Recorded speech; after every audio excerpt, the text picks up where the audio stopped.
Gold, trusted gold buyers. మీరు తాకట్టు పెట్టిన బంగారాన్ని విడిపించి ఈ రోజు ఉన్న మార్కెట్ ధరకు కొనబడను.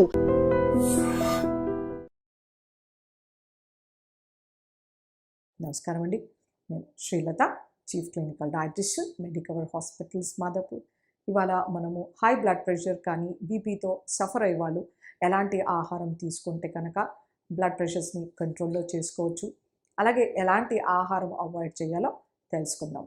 ముఖ్యంగా మనకి హై బ్లడ్ ప్రెషర్ అనేది రకరకాల కారణాల వల్ల వస్తుందన్నమాట.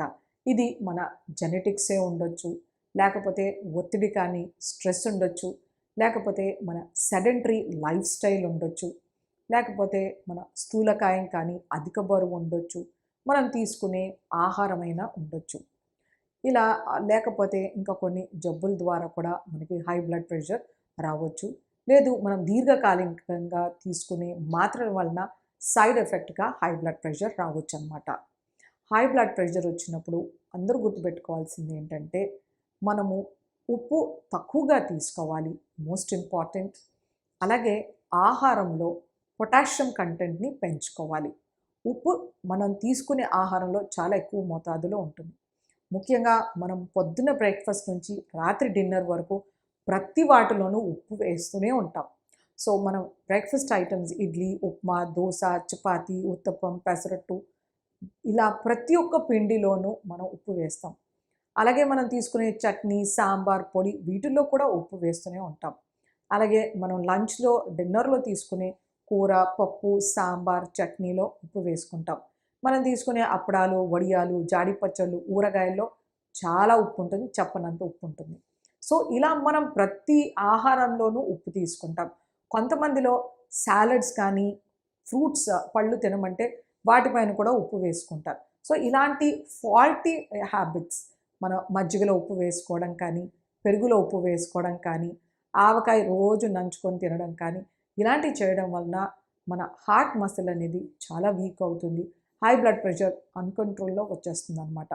సో అందుకే అప్పడాలు, వడియాలు, జాడి పచ్చళ్ళు, అలాగే ఉప్పుకు సంబంధించిన salted butter, cheese, sauce, ketchups ఇలాంటివి ఖచ్చితంగా అవాయిడ్ చేయాలి.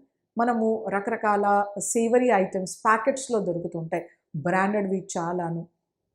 చిప్స్ కానీ ఈ నమ్కీన్స్ కానీ వీటిలో ఎక్కువ మోతాదులో ఉప్పు లభిస్తుంది. మనం తీసుకునే జంతికలు కానీ, చక్రాలు కానీ వీటిల్లో కూడా ఉప్పు ఉంటుంది. మనం బయట చేసే వాటిల్లో సోడా, ఉప్పు ఎక్కువగా ఉంటుంది కాబట్టి వీటిని అవాయిడ్ చేస్తే మంచిదన్నమాట. అలాగే వీళ్ళలో ఉప్పు చేపలు కానీ, ఇంకా ఎండు చేపలు ఉప్పులో ఉండేవి, ఇలాంటివి కూడా అవాయిడ్ చేయాల్సి ఉంటుందన్నమాట. సో ఏవైతే వీళ్ళకు స్నాక్ ఐటెం తినాలనిపిస్తే కొద్ది మోతాదులో తక్కువ ఉప్పు వేస్ట్ చేసుకోవడం కానీ, ఉప్పు లేకుండా చేసుకోవడం చాలా మంచిది. ఇంకా మజ్జిగలో, సూప్లో, పెరుగన్నంలో ఉప్పు లేకపోతేనే చాలా మంచిది. సో హై బ్లడ్ ప్రెషర్ ఉండే వాళ్ళకి అమెరికన్ హార్ట్ అసోసియేషన్ వాళ్ళు ప్రతిరోజు సగం చాయ్ చెంచా ఉప్పు వాడాలని తెలుపుతున్నారు. అంటే 2.5 గ్రామ్స్ పర్ డే అని అర్థం. సో ఈ 2.5 గ్రామ్స్లో 0.5 గ్రామ్స్ అంటే సగం గ్రామ్ మనకి ఉప్పు పొద్దున బ్రేక్ఫాస్ట్కి, అలాగే 1 గ్రామ్ మధ్యాహ్నం, ఇంకో గ్రామ్ రాత్రి తీసుకుంటే వీళ్ళ బ్లడ్ ప్రెషర్స్ చాలా కంట్రోల్లో ఉంటాయి. ఇంకా వీళ్ళలో ఆహారంలో పొటాషియం కంటెంట్ అనేది మనం ఎక్కువగా ఇవ్వాలి. పొటాషియం, సోడియం అనేది యాంటగానిస్టిక్గా పనిచేస్తాయి అన్నమాట. సో మనం ఈ పొటాషియంని ఆకుకూరలు, కూరగాయలు, పళ్ళు, పప్పు దినుసులు, అలాగే కొన్ని రకాల చిరుధాన్యాల్లో లభిస్తాయి అన్నమాట. సో ముఖ్యంగా అన్నిటికన్నా ఎక్కువ పొటాషియం అనేది పప్పులో లభిస్తుంది. సో పప్పు సూపు కానీ, పప్పుని మనము మొలకల కింద కానీ, గుగ్గిళ్ళు ఉడికించి కానీ, బట్టిలో ఉప్పు లేకుండా ఆడించిన శనగలు, బఠానీలు తీసుకోవడం వలన మనకు మంచి పొటాషియం లభిస్తుంది. అలాగే మనము ప్రతిరోజు 3 పూట్ల ఒక చిన్న కప్పు నిండా కనీసం వెజిటేబుల్ సాలడ్, అంటే ఒక టొమాటో, ఒక ఉల్లిపాయ, అలాగే ఒక క్యారెట్, బీట్రూట్, అన్ని కొన్ని ముక్కలు ఇలా పొద్దున్న నుంచి సాయంత్రం వరకు 3 పూటల ఒక కప్పు సాలడ్, అలాగే ఆకుకూరలు, కూరగాయలు సమృద్ధిగా ఆహారంలో చేర్చుకోవడం అనేది చాలా ఇంపార్టెంట్. వీటితో పాటు మనకు ఒక గుప్పెడు పలుకుల్లో కూడా పొటాషియం అనేది చాలా బాగుంటుంది. వీటిని కూడా నానబెట్టి తీసుకోవచ్చు. సో ఖచ్చితంగా నూనె గింజలు కానీ, పలుకులు కానీ ఒక గుప్పెడు ఆహారంలో చేర్చుకోవాలి. ముఖ్యంగా చియా సీడ్స్ కానీ, ఫ్లాక్స్ సీడ్స్, గుమ్మడి గింజలు, watermelon seeds, muskmelon seeds ఇలాంటివి చేర్చుకోవడము. లేదా బాదాం, పిస్తా, అక్రోట్, చిల్కోజా, macadamia nuts, pecans, pine nuts, hazelnuts ఇలాంటివి చేర్చుకోవాలి ఆహారంలో. సో వీటిలో మనకి మంచి పొటాషియం లభిస్తుంది. అలాగే రాగుల్లో కూడా పొటాషియం లభిస్తుంది. రాగిని జావ కింద కానీ, రొట్టె ముద్ద కింద తీసుకోవచ్చు. అలాగే జొన్నలు, సజ్జల్లో కూడా మనకు మంచి పొటాషియం లభిస్తుందన్నమాట. ఎప్పుడే కానీ మనం పండు తీసుకున్నప్పుడు దాని తొన తీయకూడదు. పండులో ఉండే తొన పైనే ఎక్కువ మనకి పొటాషియం లభిస్తుంది కాబట్టి మనం ఫ్రూట్స్ని పీల్ చేయకూడదన్నమాట. సో ఇలా ప్రతిరోజు ఒక 100 నుంచి 200 గ్రామ్స్ వరకు ఫ్రూట్స్ తీసుకోవడం చాలా మంచిది. కొబ్బరి బోండంలో మనకి మంచి పొటాషియం అనేది లభిస్తుందన్నమాట. సో జ్యూసులు కాకుండా ఒక ఫ్రూట్ తీసుకోవడము, అప్పుడప్పుడు వారంలో 2-3 సార్లు మనము కొబ్బరి బోండం తాగడం వలన మన బ్లడ్ ప్రెషర్స్ అనేవి బాగా కంట్రోల్లోకి వస్తాయి. సో మన జీవన శైలి అనేది మార్చుకోవాలి. మంచి ఎక్సర్సైజ్, వాకింగ్, జాగింగ్, యోగా ఇలాంటివి చేయడం చాలా ఇంపార్టెంట్. అలాగే మనము వాకింగ్ చేసేటప్పుడు కొంచెం లైట్ మ్యూజిక్ కానీ, లేకపోతే కూర్చొని కాసేపు మెడిటేషన్ చేయడం వలన కూడా మన మైండ్ అనేది చాలా పీస్ఫుల్గా ఉంటుంది. దీంతో బ్లడ్ ప్రెషర్స్ అనేవి చాలా కరెక్ట్ చేసుకోవచ్చు. ఎక్కువ స్ట్రెస్ తీసుకోవడం వలన హై బ్లడ్ ప్రెషర్ వచ్చే ఆస్కారం ఎక్కువ ఉంటుంది. బ్లడ్ ప్రెషర్ కంట్రోల్లో చేసుకోకపోతే కిడ్నీస్ ఎఫెక్ట్ అవ్వడము, స్ట్రోక్ రావడము, హార్ట్ ఫెయిల్యూర్ అవ్వడము ఇలాంటివి ఎన్నో రకాల సైడ్ ఎఫెక్ట్స్ ఉంటాయి. సో అందుచేతనే మనము dietary approach to stop hyper tension, dash diet. ఇందులో ఉప్పు తక్కువగా, పొటాషియం ఎక్కువగా, ఆకుకూరలు, కూరగాయలు, చిరుధాన్యాలు, గింజ ధాన్యాలు, కొవ్వు లేని పాలు, అలాగే చేపలు, తోలు తీసేసిన కోడి మాంసం, కోడిగుడ్డు ఇలాంటివి నట్స్ అండ్ ఆయిల్ సీడ్స్ మన ఆహారంలో చేర్చుకోవడం వలన హై బ్లడ్ ప్రెషర్ అనేది చాలా కంట్రోల్లో ఉంటుంది. డ్రై ఫ్రూట్స్ గురించి తెలుసుకుందాం. ఈ డ్రై ఫ్రూట్స్లో ఎలాంటి హెల్త్ బెనిఫిట్స్ ఉంటాయి, అలాగే ఇది డయాబెటిక్స్ ఈ డ్రై ఫ్రూట్స్ తీసుకోవచ్చా, తీసుకోతే ఎంత మోతాదులో తీసుకోవచ్చో తెలుసుకుందాం. ముఖ్యంగా మనకి సీజనల్ ఫ్రూట్స్ అనేవి ఉంటాయి.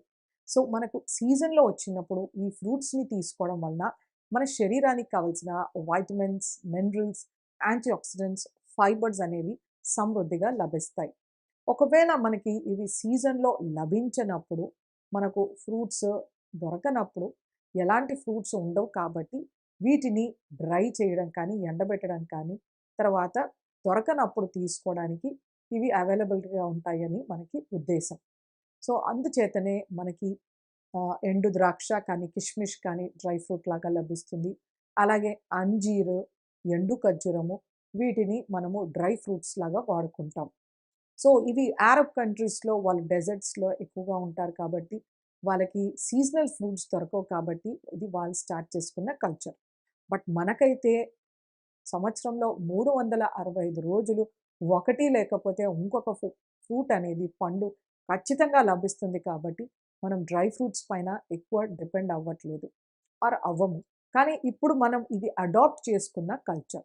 సో మనకి జనవరి నుండి డిసెంబర్ వరకు ప్రతి నెలలో పళ్ళు అనేవి లభిస్తాయి. కొంచెం ఎక్కువ కాకపోతే కొంచెం తక్కువ. సో మనకి ఎలాంటి డెఫిషియన్సీస్ అనేవి ఉండవు. ప్రతిరోజు ఒక చిన్న టెన్నిస్ బాల్ సైజ్ ఫ్రూట్ తీసుకుంటే కనుక మనకి ఎటువంటి ఇబ్బందులు ఆర్ డెఫిషియన్సీస్ ఉండవు.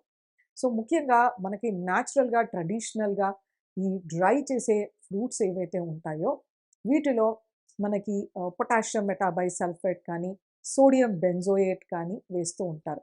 ముఖ్యంగా రంగు ఉండేవి మారకుండా ఆప్రికాట్స్ లాంటివి ఆరెంజ్ ఉండేవి వీటిలో సోడియం బెంజోయేట్ వేస్తుంటారనమాట.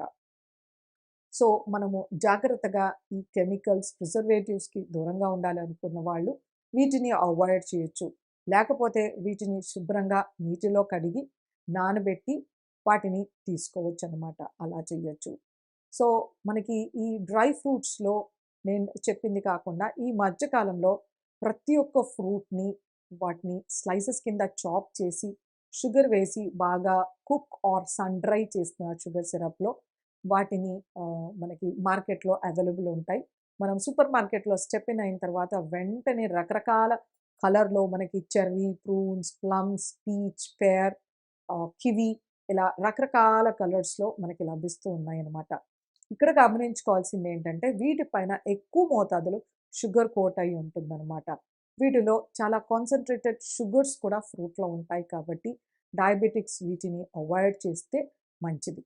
ఒకవేళ మనము ఎటువంటి ఫ్రెష్ ఫ్రూట్స్ దొరకట్లేదు అన్నప్పుడే మనం డ్రై ఫ్రూట్స్ని డయాబెటిక్స్కి ఎంకరేజ్ చేయాల్సి ఉంటుంది. అలాగే వీళ్ళకి ఒకటి ఏంటంటే ఒక మిత్ ఏంటంటే డ్రై ఫ్రూట్స్ అనగానే నట్స్ని డ్రై ఫ్రూట్స్ అనుకుంటూ ఉంటారు.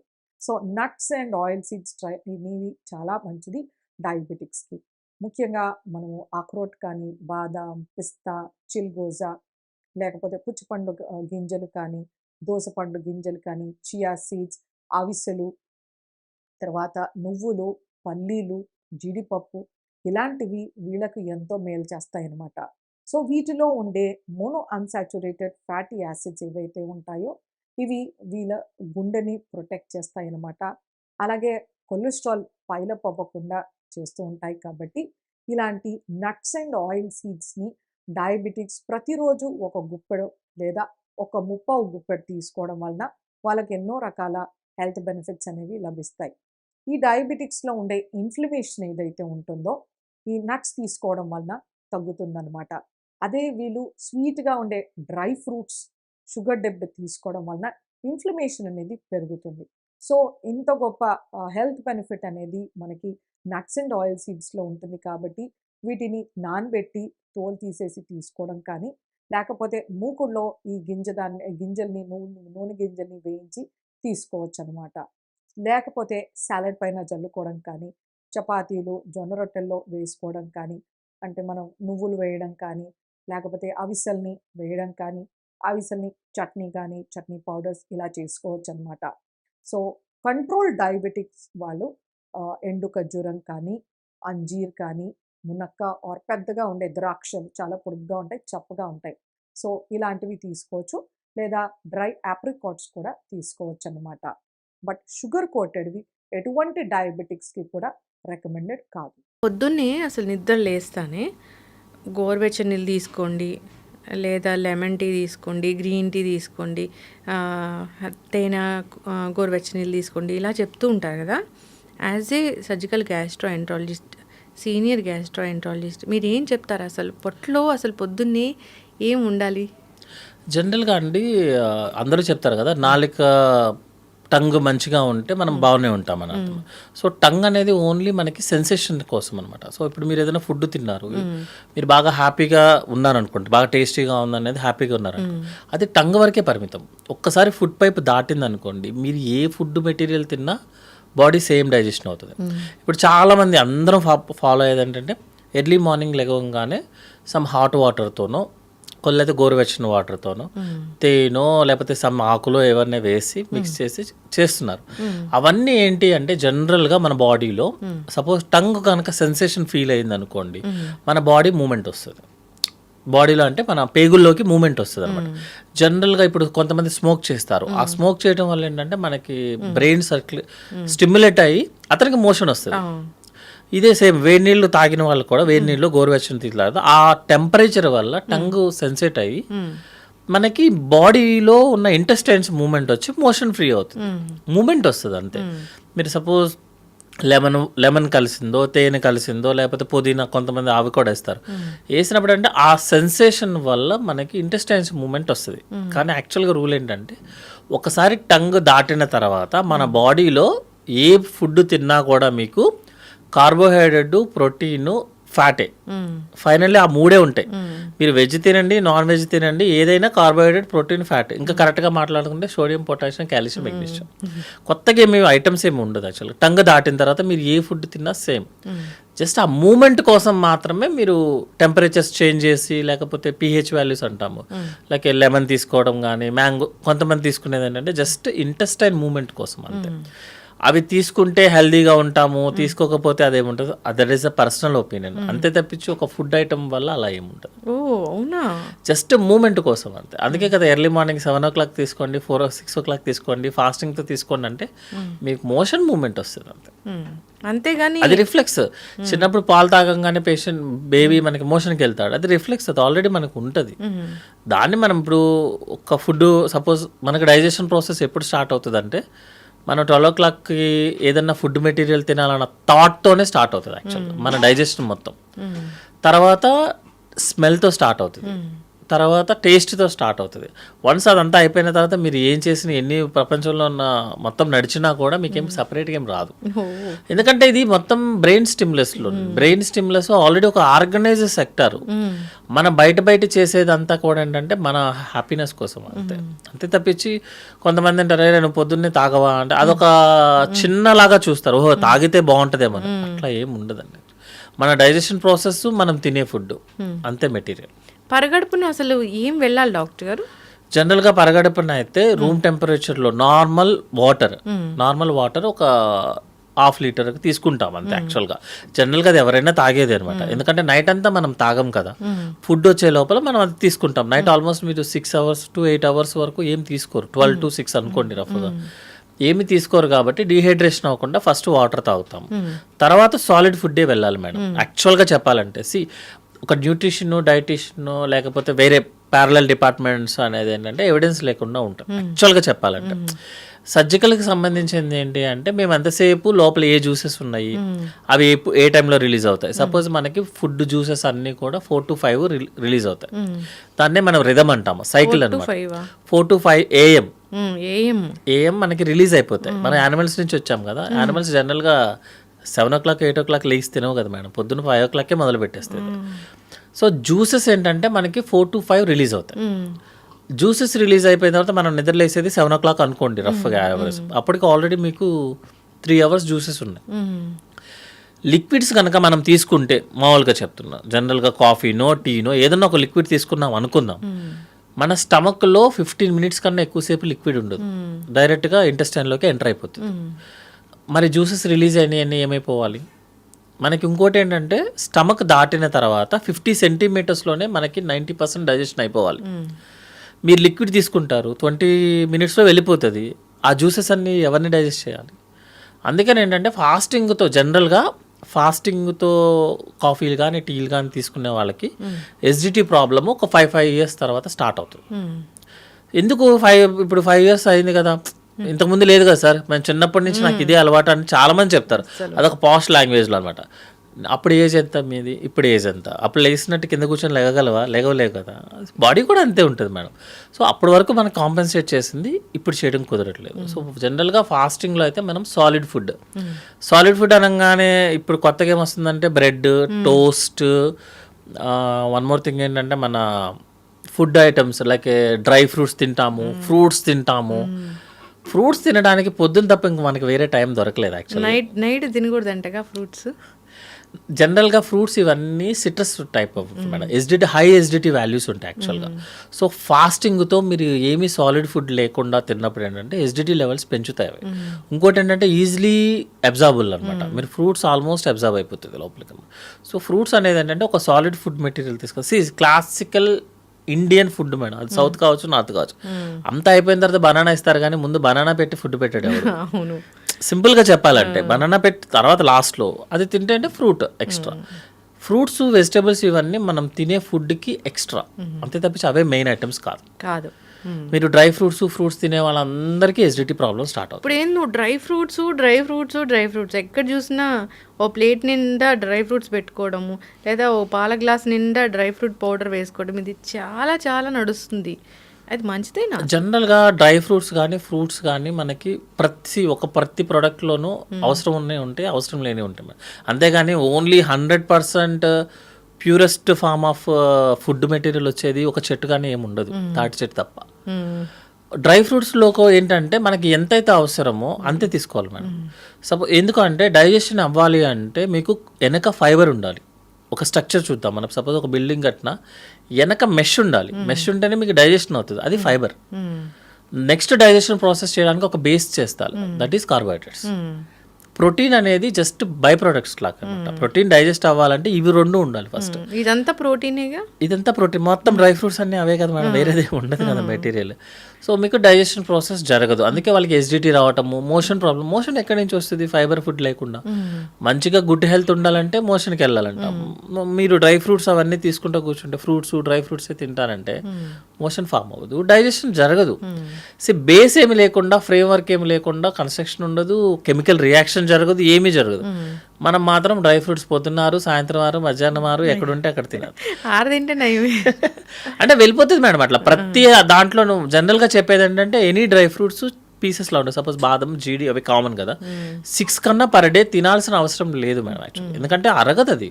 మీరు ఇప్పుడు వాటర్ బాగా తాగారు, డాక్టర్ ఏం చెప్తారు? మీరు వాటర్ మంచిగా తాగండి, మీకు బాగుంటుంది అని చెప్తారు. నేను రోజుకి 6 లీటర్లు తాగుతాను మేడం, 4 లీటర్లు యూరిన్లో వస్తుంది. అంతే కదా. మీరు ఎక్కువ తాగినంత మాత్రాన బాడీ ఉంచుకోదు. మీరు అంత హెల్దీ ఉన్నా కూడా బాడీ ఏమీ అలా చేయదు. సో డ్రై ఫ్రూట్స్ అనేది ఏదైనా limited madam. Every food is a good, but at the limited versions. మంచి ఫుడ్ అంటే త్వరగా అరిగే ఫుడ్ మంచిదా? జనరల్గా ప్రతి ఫుడ్ ఐటమ్ని మన బాడీ కార్బోహైడ్రేట్, ఫ్యాట్, ప్రోటీన్ లాగే చూస్తుంది మేడం. వాటర్, ఫైబర్, ఈ 5 ప్రోడక్ట్లోనే చూస్తుంది మీరు ఏ ఫుడ్ తిన్నా కూడా.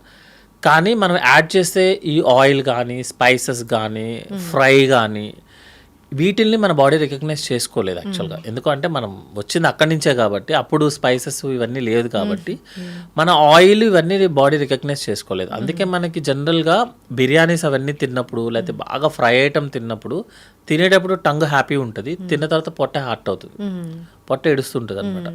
ఎందుకంటే అవి స్పైసెస్గా. మీరు వెజిటేరియన్ తిన్నప్పుడు పొట్ట హాయిగా ఉంటుంది, నాన్ వెజ్ తిన్నప్పుడు పొట్ట ఇబ్బంది పెడుతుంది. మళ్ళీ ఫ్రైగా తిన్నప్పుడు ఇబ్బంది పెడుతుంది, కర్రీగా తిన్నప్పుడు ఇబ్బంది పెట్టదు. అందుకని మనం యాడ్ చేసే ఆయిల్, స్పైసెస్ అవి ఇంపార్టెంట్ మేడం. అంతేగాని ఫుడ్ ఎప్పుడు సేమ్ మేడం, అంతే. Carbohydrate, protein, fat. ఇప్పుడు బిర్యానీ అనేది చాలా మంచిదని ఒక వీడియో చాలా పెద్ద వైరల్ అయింది డాక్టర్ గారు. బిర్యానీ చాలా మంచిదని. బిర్యానీ మంచిదే మేడం. ఎప్పుడు అంటే దాంట్లో ఉన్న ఆ స్పైసెస్ ఉంటాయి కదా, అన్ని రకాల స్పైసెస్ వాడతాం. అవి చాలా కెమికల్ కాంపౌండ్స్ అంటే natural chemicals, anti cancer, anti ageing. యాక్చువల్గా బిర్యానీ వచ్చింది ఆ బేసిస్లోనే. Biryani is the royal family వాళ్ళు వాడేది యాక్చువల్గా, మనం వాడేది కాదు. ఫస్ట్లో అంతా రాయల్ ఫ్యామిలీస్ తినేవి అనమాట. వాళ్ళు ఎందుకు తింటారు మేడం? మంచిదైతేనే కదా తింటారు. యాంటీ ఏజింగ్, యాంటీ క్యాన్సర్ అయితేనే తింటారు. దాంట్లో ఏమైందంటే మనం రైస్ యాడ్ చేసి, ఎక్కువ అమౌంట్ ఆఫ్ రైస్ యాడ్ చేసి, అది కూడా రైస్ అనేది కూడా ఆల్ పాలిష్డ్ రైసే. ఎందుకంటే it should be like A white colour, బ్రైట్గా ఉంటేనే మనం తినగలం. డబల్ మసాలా యాడ్ చేసి, స్పైసెస్ ఇంపార్టెంట్ యాక్చువల్గా అందులో, అవి మంచివి. రైస్ ఎక్కువ అమౌంట్లో రాంగ్, తక్కువ అమౌంట్లో కాదు, ఎక్కువ అమౌంట్లో రాంగ్. మళ్ళీ ఆయిల్, డాల్డా లేనిదే బిర్యానీ టేస్టీగా అవ్వదు, అది పడాల్సిందే. కొంతమంది యానిమల్ ఫ్యాట్ కూడా యూస్ చేస్తారు, అది మనం ఒప్పుకోకపోయినా మోస్ట్ ఫేమస్ బిర్యానీ పాయింట్స్ అన్నీ కూడా యానిమల్ ఫ్యాట్ యాడ్ చేస్తేనే ఆ టేస్ట్ వస్తుంది, అదొక స్టిక్కీగా అట్లా చిక్కిగా. సో ఆ టేస్ట్ కోసం మనం చేసే దానివల్ల బిర్యానీ అనేది డేంజర్ అయిపోయింది. అదే టైంలో మరి ఖాళీగా ఉన్నాం కాబట్టి పక్కన ఒక పెప్సీయో, కోకో, ఏదో సంథింగ్, ఏదో కోలా డ్రింక్స్ వస్తుంది. That is very sugar, high sugars కాబట్టి డ్యామేజ్ అవుతుంది. So biryani as a such is a good. అంటే వారానికి ఒకసారి తింటే మేడం, అది ఇంట్లోది. బయటదైతే మాత్రం biryani as a such is the bad. Non veg కూడా అంతేగా డాక్టర్ గారు మీరు చెప్పినట్లు? నాన్ వెజ్ కూడా కర్రీ లాగా ఉన్నప్పుడు మనం ఎక్కువగా స్పైసెస్ వేయకుండా, ఎక్కువ ఆయిల్ యూస్ చేసినప్పుడు non veg is a good madam. లేకపోతే ప్రోటీన్ ఎక్కడి నుంచి వస్తుంది? మనం ప్రోటీన్ రావాలంటే నాన్ వెజ్ తినాల్సిందే కదా, వెజ్తో ప్రోటీన్స్ రావు కదా మేడం, తక్కువ, చాలా తక్కువ వస్తుంది కదా. పప్పుతో ఈజీలీ అబ్జర్వబుల్ వస్తుంది మేడం, కాకపోతే సరిపోదు యాక్చువల్గా. మీరు రోజు పప్పు తినాల్సి వస్తుంది ఎవ్రీడే, దట్ ఈస్ డైజెషన్ అవ్వదు.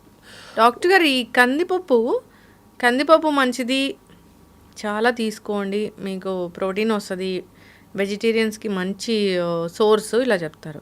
కానీ కందిపప్పు తింటే బ్లోటింగ్ వస్తుంది, గ్యాస్ వస్తుంది. జనరల్గా మేడం కొంతమందికి కొన్ని ఫుడ్ ఐటమ్స్ అరగవు యాక్చువల్గా. కొంతమందికి గోంగూర తింటే దురదలు వస్తాయి, చాలా మందికి వస్తుంది యాక్చువల్గా. అందులో కూడా ఇంగ్లీష్ గోంగూర, న్యాచురల్ గోంగూర, అందులో కూడా డిఫరెన్స్ ఉంటుంది. బెండకాయ తింటే కొంతమందికి వస్తుంది, అంటే అది ఫుడ్ ఎలర్జీకి సంబంధించిన మెటీరియల్ మేడం. బట్ ఏంటంటే కొంతమందికి పెసరపప్పు బాగా అడ్జస్ట్ అవుతారు, కొంతమంది కందిపప్పునికి అడ్జస్ట్ అవుతారు. సో ఒక పప్పు అందరికీ యునానిమస్గా కరెక్ట్ అవుతుందని చెప్పలేదు. ఏ ఫుడ్ ఎప్పుడు అవ్వదు. కొంతమందికి అసలు మిల్క్ పట్టుకుంటేనే పరిగెత్తుతారు, వామిటింగ్ సెన్సేషన్. కొంతమందికి మిల్క్ లేదే నిద్ర రాదు. సో అదేంటంటే ఒక ప్రోడక్ట్ని జనరలైజ్ చేయడం అనేది కరెక్ట్ కాదు.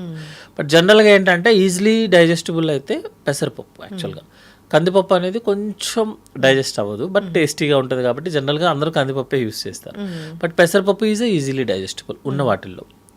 గ్యాస్ట్రిక్ రాకుండా కందిపప్పుని మనం తీసుకోలేమా? గ్యాస్ట్రిక్ ఉన్న వాళ్ళు ఎవరైనా సరే ఒక ఫుడ్ ఐటమ్ వల్ల ప్రాబ్లం వస్తుంది సార్ అంటే ఆ ఫుడ్ ఐటమ్ ఆపమనే చెప్తాం. అంతే, ఆల్టర్నేటివ్ చూసుకోమని చెప్తామని. ఎందుకంటే ఫుడ్ ఒకసారి లోపలికి వెళ్ళిన తర్వాత మనం చేయడానికి ఏమి ఉండదు, బాడీ చేసుకోవాలి. బాడీకి కందిపప్పు అడ్జస్ట్ అవ్వట్లేదు. ఎందుకంటే మేడం మనకు తెలిసినంత వరకు ఎంజైమ్స్ జీన్స్ అనేది కొంచెమే, మనకి తెలియదు కదా మొత్తం ఎన్ని ఉన్నాయి అనేది. అందరి మనుషులు అన్ని జీన్స్తోనూ పుట్టరు, 100% ఎవ్వరు ఈక్వల్గా ఉంటారు. ఏదైనా డిఫెక్ట్ ఉందనుకోండి మేడం, అప్పుడు ఏం చేస్తాం? దాన్ని తగ్గట్టు మాకు మిల్క్ పడలేదు, ఆపండి, ఏమో అర్జెంట్ ఏముంది ఇప్పుడు. కందిపప్పు పడలేదు, పోనీ పెసరపప్పు తినండి. ఏదో సినిమాలో చెప్పినట్టు పెన్సిల్ ఇరిపోయిందంటే పెన్తో రాసుకోవాలి. ఇప్పుడు పెసరట్టు అబ్బో, గట్టి హెల్త్కి పెసరట్టు చాలా మంచిది. దాంట్లో ఉన్నన్ని మెడిసినల్ ప్రాపర్టీస్ దేంట్లో లేవు. పెసరట్టే తినండి అంటున్నారు. నిజంగా అంత మంచిదా? మనకి జనరల్గా ఇప్పుడున్న మీడియా స్ట్రీమ్స్ దాని ప్రకారం కానీ ఇప్పుడున్న దానికి ఏంటంటే ఎవరైనా ఒకటి పట్టుకుంటే అదే రీల్ చేస్తారు. మనం ఇప్పుడు మీరు ఇన్స్టా ఓపెన్ చేసినా ఏది చేసినా వన్ డే పైన పాకిస్తాన్ రీలే రన్ అవుతుంది. సో జనరల్గా ఒకటి పట్టుకుంటే ఇంకా అదే ఉంటుంది. జనరల్గా ఏంటంటే ఒక్క ప్రోడక్ట్ మంచిది, ఇది తింటే మీకు ఈ ప్రాబ్లమ్స్ రాదు, మీకు ఫుల్ ప్రోటీన్స్ వచ్చేస్తే అట్లా ఏమి ఉండదు madam. Everything is the same అనమాట. మేబీ ఒక దాంట్లో కార్బోహైడ్రేట్ ఎక్కువ ఉండొచ్చు, ఒక దాంట్లో తక్కువ ఉండొచ్చు. అలాగే ఇప్పుడు మీరు white rice is the completely bad అనే లేదు madam. And compare to other products కొన్ని కార్బోహైడ్రేట్స్ ఎక్కువ ఉండొచ్చు, మిగతా ప్రోడక్ట్స్ ఎక్కువ ఉంటాయి, మళ్ళీ నాన్ ఫ్యాటీ యాసిడ్స్ ఎక్కువ ఉంటాయి వైట్ రైస్లో అనమాట. సో ఏం చేస్తారంటే జనరల్గా ఒక వారం ఇది యూస్ చేయండి, ఒక వారం బ్రౌన్ రైస్ యూస్ చేయండి. మీరు కంప్లీట్గా బ్రౌన్ రైస్ వాడాం అనుకుందాం అనుకోండి, జీవితం మీద విరక్తి వస్తుంది. యూఆర్ లివింగ్ కదా, మీరు జస్ట్ ఎంజాయ్ యువర్ లైఫ్. ఎందుకు అంత కష్టాలు ఎందుకు? ఎంత అవసరమో, సపోజ్ ఈరోజు మీకు ఇంత అవసరం ఉంది అంతే తినండి, ఏముంటుంది దాంట్లో.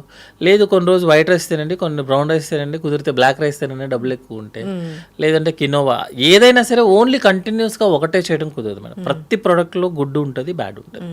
సో క్వినోవా అనేది చాలా రిచ్ ఫుడ్ అంటున్నారు కదా డాక్టర్ గారు, అంటే విటమిన్స్ మినరల్స్ దాంట్లో ఎక్కువ ఉంటాయా? ఎక్కువ ఉంటుంది మేడం, ఎందుకంటే అది గ్రో ఇప్పుడు మనకి మిల్లెట్స్ ఉన్నాయి మేడం. మిల్లెట్స్ ఏరియా పెరిగేది ఏంటిది, అది వాటర్ అన్నీ తక్కువ ఉన్న ఏరియాలు. ఏదన్నా ఒక స్ట్రగుల్తో పెరుగుతుంది అనుకోండి, సపోజ్ నాటు కోళ్ళు కానీ ఏమన్నా ఉంటాయి అనుకో, అవి స్ట్రగుల్తో పెరుగుతాయి. బ్లాక్ కోడి అవన్నీ వస్తున్నాయి కదా ఇప్పుడు. స్ట్రగుల్తో పెరిగి ఎక్కువ యాక్టివిటీ చేస్తున్న ప్రోడక్ట్ ఏదైనా సరే యాక్చువల్గా గుడ్గా ఉంటుంది. అది ఎక్కువ రోజులు వాడటం కూడా కుదరదు, ఎందుకంటే ప్రోటీన్ గుడ్ కదా, కార్బోహైడ్రేట్ బ్యాడ్ కదా, షుగర్ బ్యాడ్ కదా. నేను రోజు ప్రోటీన్ తింటానంటే ఎట్లా కుదురుతుంది? వర్క్ అవ్వదు కదా. సో కొన్ని రోజులు కినోవా తీసుకుంటే, కొన్ని రోజు వైట్ రైస్, కొన్ని రోజులు ఆ వైట్ రైస్ తీసుకుంటే బ్రౌన్ రైస్, బ్లాక్ రైస్, లేకపోతే మిల్లెట్స్, అలా వీక్లీ చేంజ్ చేసుకోవడం అనేది గుడ్ మేడం. లైక్ ఆయిల్ కూడా. Thank you so much doctor గారు, వైట్ రైస్ కూడా మంచిదని చెప్పారు. లేదా మేడం వైట్ రైస్ తింటేనే కరెక్ట్గా చెప్పాలంటే మీకు ఒక ఫుడ్ ఐటమ్ వల్ల ఫుడ్ వల్ల పేషెంట్ ఎంత హ్యాపీగా ఫీల్ అవుతాడు అనేది ఒక సర్జరీ చేసుకున్న పేషెంట్ని అడగండి మేడం, మీకు చెప్తాడు. ఒక 3 రోజుల వరకు నోట్లోంచి ఇవ్వడానికి ఉండదు, ఏముండదు. ఆకలితో అసలు ఇంకా నేను ఎందుకున్నానని ఫీలింగ్ వస్తుంది. అతనికి ఒక రైస్ కొంచెం పెట్టంగానే అసలు ప్రపంచాన్ని జయించినట్టు ఫీలింగ్ వస్తాడు. కరెక్టే డాక్టర్. సో అదేంటంటే వెళ్ళినోడికే తెలుస్తుంది మేడం. మేము అందరు రోజు చూస్తాం కాబట్టి ఫాస్టింగ్ చేయటం ఇవన్నీ ఆ రోజు టైంపాస్కి బాగా పనిచేస్తాయి మేడం. వెయిట్ ఏదో ఆ రోజుకి పనిచేస్తుంది, కానీ లైఫ్లో మనం 100 years బతకాల్సిన అది అవ్వదు మేడం. అసలు ఈ స్ట్రెస్తో ఏం తినొద్దు అంటున్నారని ఇక్కడే అరే ఫుడ్ ఏం తినాలని చెప్పి అరగంట ముందు గంట ముందు డిస్కషన్స్ పెడితే మీరు ఫుడ్ ఏం తింటారు. దాని బదులు ఏంటంటే ఈరోజు మనకి ఇంత అవసరం, ఎక్కువ వర్క్ చేశాను సో నాకు ఇంత అవసరం, అంతే తినండి. తక్కువ వర్క్ చేశారు, ఏం పనేం లేదు ఈరోజు, తక్కువే తినండి. అంటే మన ఫుడ్ తినొచ్చా? స్పెషల్గా చేయించుకొని స్పెషల్గా డైటీషియన్ చెప్పింది ఫాలో అవ్వాల్సిన పని లేదా?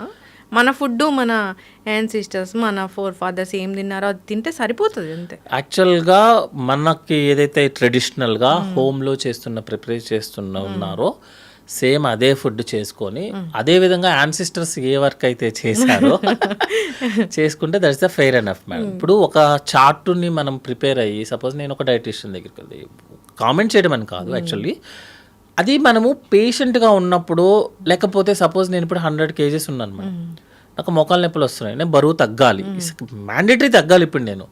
అది ఒక 1 మంత్ 2 మంత్స్ 3 మంత్స్ మీ టార్గెట్ రీచ్ అయ్యేదాకా ఒక డైట్ని ఫాలో అవడం అనేది ఓకే. అది కంటిన్యూస్ ఫాలో అవడం అనేది it's a very danger actually. Yes. ఒక ఫుడ్ ఏం తినాలో కూడా గంట సేపు ఆలోచిస్తే మరి ఫుడ్ ఏం తింటారు, ఏం చేస్తారు?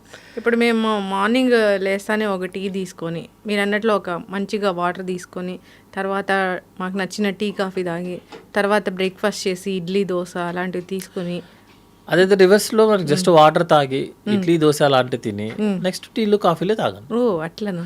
సాలిడ్ ఫుడ్ వెళ్ళాలి మేడం. సాలిడ్ ఫుడ్ కాకుండా డైరెక్ట్గా లిక్విడ్ ఫుడ్ అనేది నాట్ ఎ సేఫ్ యాక్చువల్గా. ఎస్జిటి ఉన్న వాళ్ళకి ఎస్జిటికి ప్రోన్ అవుతాం యాక్చువల్గా. సో సాలిడ్ ఫుడ్ తర్వాత అది మనం జనరల్గా ఏంటంటే అది అలవాటు అయిపోయి చేస్తున్నాము. అందుకని మనం సపరేట్గా మీరు ఆపండి అన్నా ఎవరు ఆపరు. సో ఎవరైతే కంప్లైంట్ ఉంటుందో, ఎవరైతే ఎస్జిటి కంప్లైంట్ ఉంటుందో వాళ్ళు మాత్రం కంపల్సరీగా సాలిడ్ ఫుడ్ తీసుకొని కాఫీ టీ తీసుకోమని చెప్తాం. ఇంకా కొంతమంది చెప్తారు మేము ఫుడ్ సాలిడ్ ఇలా తీసుకుంటే మేము వెయిట్ పెరిగిపోతున్నాము, అలా తీసుకుంటే వెయిట్ అనేది అలా పెరుగుతూ తగ్గుతూనే ఉంటుంది. మన షుగర్ వాల్యూ లాగే అది కూడా మన యాక్టివిటీని బట్టే పెరుగుతూ తగ్గుతుంది.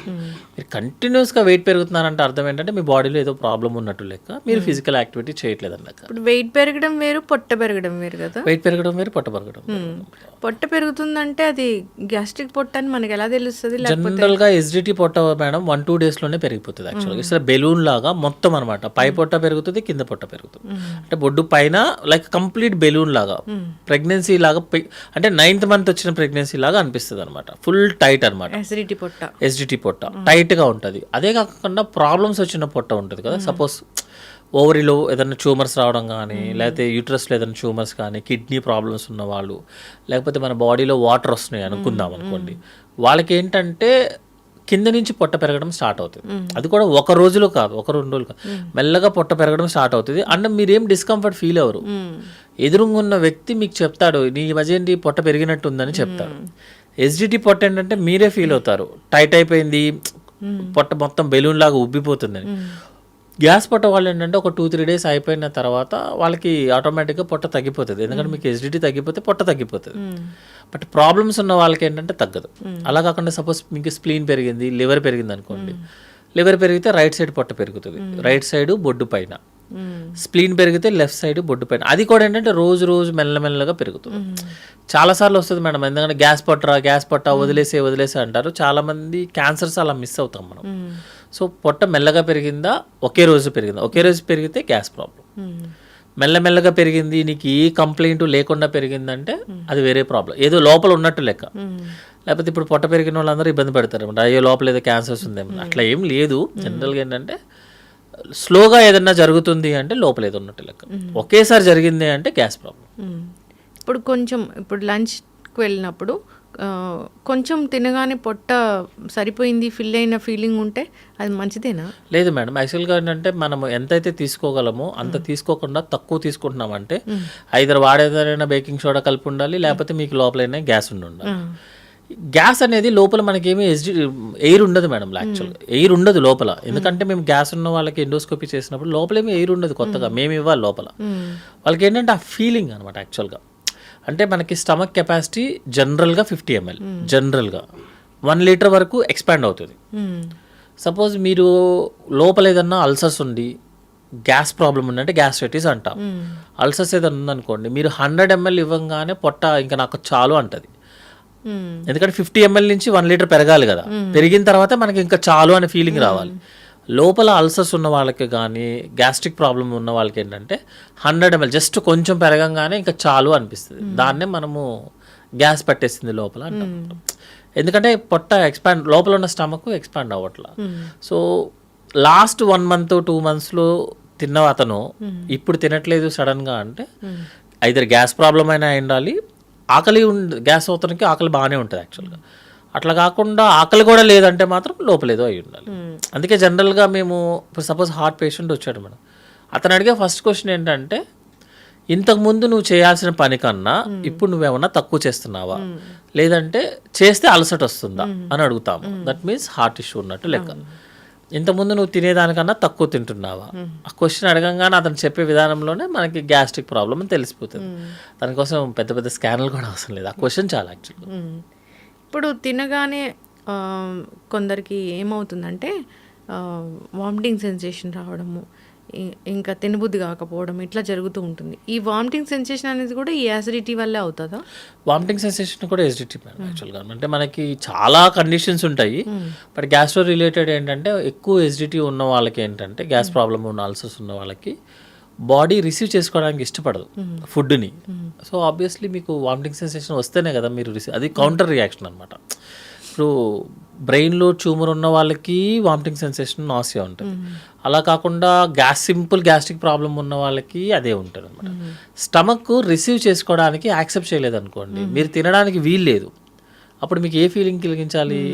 కొంచెం తింటే వామిట్ అవుతున్న ఫీలింగ్ మీకు బాడీ కలిగిస్తుంది. అది ట్రిగర్ మెకానిజం, లైక్ ఫీవర్ లాగా అంతే. ఇప్పుడు యాసిడిటీ ఉంటే టాబ్లెట్స్తో సరిపోతారు డాక్టర్ గారు? జనరల్గా ఎసిడిటీ ఉన్న వాళ్ళకి నార్మల్ రెగ్యులర్గా యూస్ చేసే మెడిసిన్ సరిపోతుంది మేడం. యాక్చువల్లీ ఫాస్టింగ్తో వేసుకోమని చెప్తాము. ఇప్పుడు లేటెస్ట్గా ఏంటంటే వితౌట్ ఫాస్టింగ్ కూడా మెడిసిన్స్ యూస్ చేయొచ్చు అనమాట.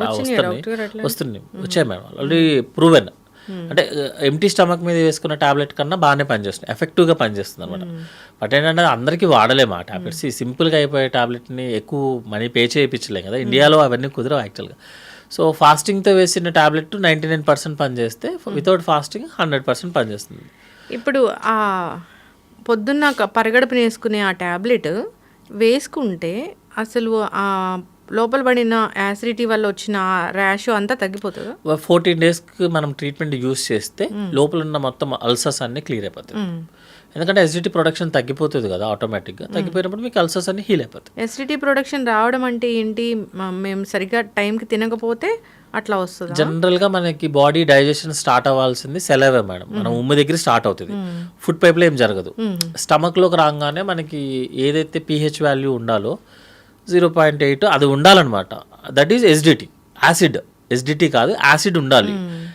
మీరు కనుక ఓవర్గా డైట్ చేయకుండా స్ట్రెస్ లెవెల్స్ ఎక్కువైపోయి యాంగ్జైటీ ఫీల్ అవుతూ నిద్ర లేదనుకోండి, హార్మోన్స్ లెవెల్స్ పెరుగుతాయి. కౌంటర్ రియాక్షన్ కింద మనకి యాసిడ్ రిలీజ్ అవుతుంది, ఎక్కువ రిలీజ్ అవుతుంది.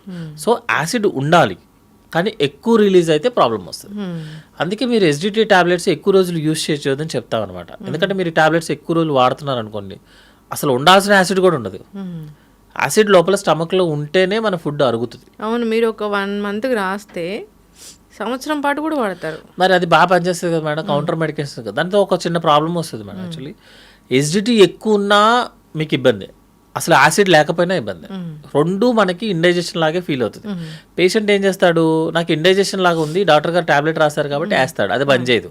కంపెనీలు మారుస్తారు. మీరు చాలా మంది యాసిడ్ టాబ్లెట్స్ వాడడం చూడండి, కంపెనీలు మారిపోతాయి. ఒమిప్రోజల్, ప్యాంటాప్రోజల్, ఈసోమప్రోజల్, లాక్సోమప్రోజల్ అన్ని కంపెనీలు మారిపోతుంటాయి. లైక్ మోషన్ సిరప్ మార్చినట్టే మార్చేస్తారు. ఎందుకంటే అది పనిచేయట్లేదు అంత ఫీలింగ్. ప్రాబ్లం ఎక్కడ వస్తుంది అంటే మీరు ఎక్కువ వాడేసి లోపల ఉన్న యాసిడ్ ప్రొడక్షన్ ఆపేస్తున్నారు, దానివల్ల మనకి ఇండైజెషన్ వాడుతుంది.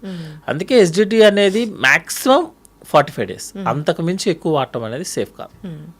అబ్జార్ప్షన్ పోతుందా న్యూట్రియంట్స్? అసలు డైజెషనే స్టార్ట్ అవుతుంది.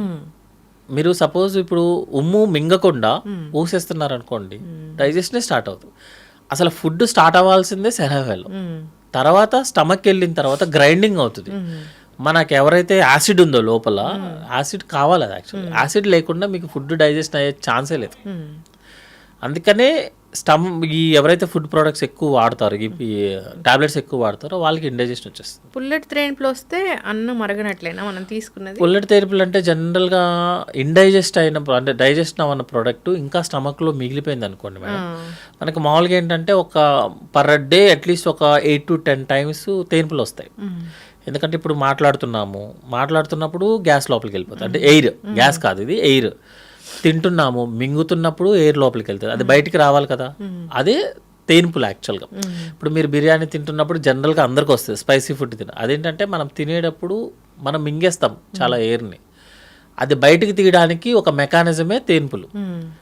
సపోజ్ ఆ మెకానిజం కనుక ఎక్కువ అయిందనుకోండి, మీరు ఎక్కువ చేసేసి ఎక్కువ తేన్పులు చేశారనుకోండి, అందులోంచి మన ఫుడ్ పైకి వస్తుంది. పైకి రాగానే మనకి పుణ్యం తేన్పులు రావటము, జనాలకి స్మెల్ రావటము, గొంతు నొప్పి రావటము, అవన్నీ జరుగుతాయి అనమాట. సో తేన్పు అనేది 8 to 10 times ఈజ్ సేఫ్. మరి 8 to 10 times అని చెప్తే ఇప్పుడు మన వాళ్ళందరూ 8 to 10 times లెక్క కడతారు. అలా కాదు, మినిమం తేన్పులు చేయడం అనేది సేఫ్ అవుతుంది కూడా. ఇప్పుడు నేను మాట్లాడుతున్నప్పుడు చాలా ఎయిర్ లోపలికి వెళ్తుంది, అది నేను తీయాలి కదా తర్వాత, అది ఆటోమేటిక్గా వస్తుంది. ఎక్కువ అయితేనే ప్రాబ్లం. డాక్టర్ గారు, ఇప్పుడు ఎప్పటి నుంచో ఉందే ఇది, వాటరు ఫుడ్ తీసుకునే హాఫ్ అన్ అవర్ ముందు వాటర్ తాగండి, ఫుడ్ తింటూ వాటర్ తాగొద్దు అంటారు కదా, తాగాలనిపిస్తుంది కదా డాక్టర్ గారు? మేడం అది ఎట్లా ఉంటుందంటే, మీరు ఫుడ్ తక్కువ తినాలి అంటే ఆ 15 నిమిషాల ముందు వాటర్ తాగండి, మీరు ఫుడ్ తక్కువ తింటారంటారు. ఫుడ్ ఎక్కువ తినాలంటే తినొద్దు అని చెప్తారు, మిక్స్ చేయమని చెప్తారు, ఫుడ్ తినేసిన గంట తర్వాత తినమని చెప్తారు. మీ stomach capacity is 1 litre, full capacity. నార్మల్గా ఉండే 50 ml, మీ ఫుల్ కెపాసిటీ 1 లీటర్. మీరు ఫుడ్ తిన్నా, food with water, without water ఏం చేసినా స్టమక్ 1 లీటర్ వరకు మంచిగా తీసుకుంటుంది. మీరు వాటర్ తీసుకున్న వాటర్ 15 minutesలో కిందకి వెళ్ళిపోతుంది, అంటే ఇంటెస్టైన్లోకి వెళ్ళిపోతుంది. మీ ఏదైతే సాలిడ్ ఫుడ్ తిన్నారో ఆ ఫుడ్ 4 to 5 hours స్టమక్లోనే ఉంటుంది. మీకు తెలిసిన తెలివితేటలు మన బాడీకి తెలియదు, అందుకని మీరు ఏం తీసుకున్నా దాని మెకానిజంలో అది వెళ్ళిపోతుంది మేడం. మీరు వాటర్ ఎప్పుడైనా తాగండి. 4-5 గంటలు సాలిడ్ ఫుడ్ స్టమక్లో ఉంటుంది మేడం, 4-5 గంటలు వాటర్ లేకుండా మీరు ఎలా ఉంటుంది? ఇవన్నీ ఏంటంటే ఇట్స్ అ పర్సనల్ ఎక్స్పీరియన్సెస్ అనమాట. జస్ట్ ఆ రోజుల్లో మా తాతగారు అలా చేసేవాళ్ళు అని కంటిన్యూ అవుతుంది, దానికి ఎవిడెన్స్ ఉండదు మేడం. అంతేనా? ఓహో, ఇలా చేస్తే అసలు ఫుడ్ అరగదేమో. దానికి 15 minutesలో మీరు ఏ ఫుడ్ తీసుకోండి, ఈవెన్ ఆల్కహాల్ తీసుకున్నా సరే 15 minutes తర్వాత స్టమక్ నుంచి ఇంటెస్టైన్లోకి వెళ్ళాల్సింది. అది మెకానిజమే దానికి క్రియేట్ అయింది. మీరు దాన్ని మిక్స్ చేస్తే డేంజరు, మిక్స్ చేయకపోతే డేంజరు, అంతేముండదు. డాక్టర్ గారు, ఇంకొకటి ఏంటంటే ఎక్కిళ్ళు, అంటే జనరల్గా పొట్ట పెద్దదిగా అవుతుంటే ఎక్కిళ్ళు వస్తాయా? ఎక్కిళ్ళకి ఎందుకు వస్తాయా అని చెప్పేంటంటే, భయపడితే ఎక్కిళ్ళ దగ్గర నుంచి క్యాన్సర్ వస్తే ఎక్కిళ్ళ వరకు అట్లీస్ట్ టెక్స్ట్ బుక్ ప్రకారమే 150 రీజన్స్ ఉంటాయి మేడం. సో ఎక్కిళ్ళు ఎందుకు వస్తాయంటే, మనకి చెస్ట్ వాళ్ళకి అబ్డామిన్కి మధ్యలో ఒక లేయర్ ఉంటుంది, దాన్ని డయాఫ్రమ్ అంటారు. దానికి ఒక నర్వ్ ఉంటుంది. ఆ నర్వ్ కనుక, ఆ డయాఫ్రమ్ కనుక ఇరిటేట్ అయితే ఎక్కిళ్ళు వస్తాయి. అది ఎట్లయినా సరే, బికాజ్ ఆ నర్వ్ ఉంది కాబట్టి మీకు భయం వేసినా లేకపోతే టెన్షన్ వచ్చినా కూడా కొంతమందికి ఎక్కిళ్ళు వస్తాయి. సడన్గా ఎవరినైనా చూసినా, అతను భయపడే వ్యక్తిని చూసారనుకోండి ఎక్కిళ్ళు వచ్చేస్తాయి, ఎందుకంటే ఆ నర్వ్ స్టిమ్యులేట్ అవుతుంది. జనరల్గా ఎక్కిళ్ళు రావడానికి రీజన్ ఏంటంటే గ్యాస్ ప్రాబ్లం. ఎందుకంటే మనకి స్టమక్ ఉండే ఏరియా కరెక్ట్గా ఆ డయాఫ్రమ్ దగ్గర ఉంటుంది. స్టమక్ బాగా ఉబ్బింది అనుకోండి, లోపల స్టమక్, బయట స్టమక్ కాదు, లోపల స్టమక్ ఉబ్బింది అనుకోండి, ఆ డయాఫ్రమ్ వాళ్ళు ఇరిటేట్ అవుతుంది. ఇరిటేట్ అవగానే మనకి ఎక్కిళ్ళు స్టార్ట్ అవుతాయి. అందుకని వాటర్ ఎక్కువ తాగు అంటే మీనింగ్ ఏంటంటే లోపల ఉన్న ఎసిడిటీని ఏమన్నా తగ్గించడం కుదురుద్దని. మీరు ఎన్ని వాటర్ తాగినా ఎక్కిళ్ళు తగ్గే టైంలోనే తగ్గుతాయి. అవును, తగ్గే టైంలోనే తగ్గుతాయి. కొంతమంది ఏంటంటే చాలా ఎక్కువ ఎక్కిళ్ళు వచ్చినప్పుడు మేము ఎస్డిటి ట్రీట్మెంట్ అంటే ఇస్తాము, గ్యాస్ టాబ్లెట్స్, నెక్స్ట్ ఏంటంటే సిరప్ ఇచ్చి ఆ యాసిడ్ లెవెల్స్ని తగ్గిస్తాం అన్నమాట. అప్పుడు లోపల ఉన్న స్టమక్ తగ్గిపోయి ఎక్కిళ్ళు ఆగుతాయి. కొంతమందికి టాబ్లెట్స్ కూడా పెడతాం, ఎందుకంటే రెస్పిరేషన్, అది నరుని స్టిమ్యులేషన్స్ తగ్గించడానికి టాబ్లెట్స్ ఇస్తాము. కొన్నిసార్లు ఏమవుతుందంటే ఆ ఏరియాలో ఏదన్నా వేరే ప్రాబ్లమ్స్ అనమాట, లైక్ వాటర్ ఎక్కువ ఉండటం వల్ల, ఇన్ఫెక్షన్ ఎక్కువ ఉండటం వల్ల కూడా ఎక్కిళ్ళు వస్తాయి. సో ఎక్కిళ్ళు అనేది భయపడుతున్న దగ్గర నుంచి క్యాన్సర్ వరకు ఏ కారణం వల్ల జరగచ్చు. కామన్ మాత్రం గ్యాస్ ప్రాబ్లం. కొంతమందికి అయితే మీరు బిలీవ్ చేయరు, 1 week వరకు కూడా ఎక్కిళ్ళు ఉంటాయి. మీరు ఈ ప్రపంచంలో అన్ని టెస్ట్లు, అన్ని మెడిసిన్స్ యూస్ చేసినా తగ్గవు. 1 fine morning ఏదో కరెంట్ షాక్ కట్టినట్టు తగ్గిపోతుంది. అదేంటంటే జనరల్గా ఎక్సర్సైజ్ కూడా చేయమని చెప్తాం మేడం, వాల్యూసాలో మ్యానోవర్ అని చెప్తారనమాట. సో ఇప్పుడు మీకు ఏమైంది, ఆ ఏదైతే లేయర్ ఉందో, డయాఫ్రైమ్ ఉందో, అది ఇరిటేట్ అవడం వల్ల వచ్చింది కదా. సో దానికి ఎక్సర్సైజ్ అనమాట. ఏంటంటే ముక్కు నోరు మూసుకొని గట్టిగా బ్లో చేయాలి. చేస్తే ఏంటంటే ఆ వాల్ కింద పడి మనకి ఎక్కిళ్ళు తగ్గుతాయి. అది మెకానిజం కొన్ని చాలా ఉంటాయి, బట్ అది ఎందుకు వస్తుందో తెలియదు, ఎందుకు పోతుందో తెలియదు. సో భయపడాల్సిన పని అయితే లేదు, వెక్కిళ్ళకి భయపడాల్సిన అవసరం లేదు madam. But it's very irritating problem యాక్చువల్గా. ఎందుకంటే వెక్కిళ్ళు వస్తూ ఉంటాయి, మనోడు గ్యాస్ తీసేసుకుంటాడు, లోపలికి ఎయిర్ లోపలికి వెళ్ళిపోతూ ఉంటుంది, దానివల్ల మళ్ళీ పొట్ట ఉబ్బుతుంది, మళ్ళీ వెక్కిళ్ళు వస్తాయి. అది కొంచెం నీళ్ళు బాగానే తాగుతాము. జనరల్గా కొంచెం కోల్డ్ వాటరు, ఐస్ క్రీమ్ ఎక్కువ తీసుకున్నప్పుడు వెక్కిళ్ళు కొంచెం తగ్గుతాయి. కానీ ఎందుకు వస్తాయో తెలియనప్పుడు ఏది వాడితే తగ్గుద్ది అనేది చెప్పడం కూడా రాంగ్ యాక్చువల్గా. జనరల్గా ఎసిడిటీ ట్రీట్మెంట్ ఇస్తే తగ్గుతాయి యాక్చువల్గా. ఈ గట్ హెల్త్ పాడు చేయడానికి మెయిన్ కారణం ఫుడ్స్ ఇవి కాదైతే, ఫుడ్ మెటీరియల్ కాదు మేడం యాక్చువల్గా. అంటే వెజ్ కాదు, నాన్ వెజ్ కాదు, ఫుడ్ మెటీరియల్ కాదు. ఫుడ్లో వాడే ఎక్స్ట్రా ఐటమ్స్, సాల్ట్, పెప్పర్, తర్వాత ఏంటంటే ఆయిల్, ఇవే మెయిన్. అదే టైంలో స్ట్రెస్, స్లీప్ లేకపోవడం. మీరు చెప్పినట్లు లక్షణాలన్నీ చూసుకున్నారు, కానీ గట్ హెల్త్ బాగాలేదని తెలిస్తే ప్రోబయోటిక్, ప్రీబయోటిక్స్ ఇట్లాంటివి ఉంటాయి కదా, ఏం తీసుకోవాలి అసలు? జనరల్గా మనకి ఇండైజెషన్ ప్రాబ్లం వచ్చినప్పుడు ఫస్ట్ ఎసిడిటీ ట్రీట్మెంట్ తీసుకోమని చెప్తాం మేడం. గట్ హెల్త్ అనేది మంచి మంచి name, it's very good name actually, చాలా పాపులర్ నేమ్. ఎందుకంటే గట్ అనేది మనకి సెకండ్ బ్రెయిన్ కింద లెక్క. బ్రెయిన్లో కన్నా ఎక్కువగా నర్వ్ బ్రెయిన్ని గట్లో ఉన్నటువంటి నరాలన్నింటినీ కలిసి మనం ఒక ముద్దలా చేస్తే గట్లోనే ఎక్కువ నరాలు ఉంటాయి యాక్చువల్గా. సో ఇట్స్ సెకండ్ బ్రెయిన్ కింద. మనకి కూడా ఒక హార్ట్ ఉంటుంది, కాల్లో కూడా ఇంకో హార్ట్ ఉంటుంది. So cough muscle is a heart యాక్చువల్గా, అందుకే కాఫ్ మజిల్ ఎక్సర్సైజ్ చేయమని చెప్తారు రోజు అనమాట. సో గట్లో ఏంటంటే మనకి మేడం లోపల ఉన్న లేయర్కి బ్లడ్ సప్లై కానీ ఫుడ్ మెటీరియల్ కానీ లోపల ఉన్న బ్యాక్టీరియా ఫుడ్ని డైజెస్ట్ చేస్తుంది యాక్చువల్గా. ఎందుకంటే స్మాల్ ఇంటెస్టైన్ ఒక 200 మీటర్స్ దాటిన తర్వాత 200 సెంటీమీటర్స్ దాటిన తర్వాత మన జ్యూసెస్ ఏమి ఉండవు, జస్ట్ బ్యాక్టీరియా డైజెస్ట్ చేస్తుంది అనమాట. అది గుడ్ బ్యాక్టీరియా యాక్చువల్గా. మనకి ఏదన్నా బయట ఇన్ఫెక్షన్ వచ్చినా లేకపోతే డయేరియా లేకపోతే బయట వాటర్ ఎక్కువ తాగినా బ్యాడ్ బ్యాక్టీరియా కూడా ఉంటుంది. Good bacteria bad bacteria proportion మారిపోతుంది. మారంగానే మనకి లూజ్ మోషన్స్ వస్తాయి. అదే గట్టు పాడైపోయింది, కడుపు పాడైపోయింది అని చెప్పేది. సో గుడ్ బ్యాక్టీరియా ఉండాలి, బ్యాడ్ బ్యాక్టీరియా ఉండాలి. ప్రపోర్షన్ కొంచెం అటు ఇటు అయితే బ్యాడ్ బ్యాక్టీరియా ఎక్కువ పెరిగితే మనకి లూజ్ మోషన్స్ వస్తాయి. అట్లాగని నేను కూర్చొని రోజు గుడ్ బ్యాక్టీరియా వేస్తే ఉన్నది పాడైపోతుంది. ఎందుకంటే లోపల బ్యాడ్ కూడా కావాలి యాక్చువల్గా. రెండు సేమ్ ఉండాలి, గుడ్ కొంచెం పెద్దగా ఉండాలన్నమాట, ఎక్కువ ఉండాలి. మరి ట్రీట్మెంట్ అంటే ఏం చేసి ఇప్పుడు మనకి లూజ్ మోషన్స్ వచ్చాయి మేడం, మీరు గుడ్ బ్యాక్టీరియా యాంటీబయాటిక్స్ ఎన్ని వాడితే అంత డేంజర్ యాక్చువల్గా లూజ్ మోషన్స్లో. ఎందుకు లూజ్ మోషన్స్ అంటేనే బ్యాడ్ బ్యాక్టీరియా పెరగడం వల్ల, గుడ్ బ్యాక్టీరియా తగ్గడం వల్ల. నేను మళ్ళీ యాంటీబయాటిక్స్ ఇస్తాను, యాంటీబయాటిక్ ఏం బ్యాడ్ బ్యాక్టీరియా మీద పనిచేస్తాను రూల్ ఎక్కడ ఉందా? గుడ్ దాన్ని కూడా చంపిస్తుంది. అందుకే మీరు ఏ లూజ్ మోషన్స్ చిన్నపిల్లలకి అయితే అసలు యాంటీబయాటిక్స్ యూజ్ చేయము, ఓన్లీ ప్రోబయాటిక్స్. పెద్దవాళ్ళకి కూడా మీరు చూస్తే యాంటీబయాటిక్తో పాటు గుడ్ బ్యాక్టీరియా కూడా రాస్తారు యాక్చువల్గా. ప్రోబయాటిక్ కంపల్సరీగా లేనిదే యాంటీబయాటిక్ పని ఉందన్నమాట. సో ఈ యాంటీబయాటిక్ వెళ్ళి బ్యాడ్ బ్యాక్టీరియాని చంపుతుంది, మనం గుడ్ బ్యాక్టీరియాని ఇంక్రీజ్ చేస్తాం. అప్పటికి మాత్రం అది కూడా మీరు చూడండి, లూజ్ మోషన్స్ వచ్చినప్పుడు ఎవడు కూడా ఒక రోజులో ఆగిపోయిందని చెప్పడు, మినిమం 3-4 రోజులు పడుతుంది. మరి గుడ్ బ్యాక్టీరియా ఇస్తున్నాను, యాంటీబయాటిక్స్ ఇస్తున్నాను, తగ్గాలిగా ఇమీడియట్గా.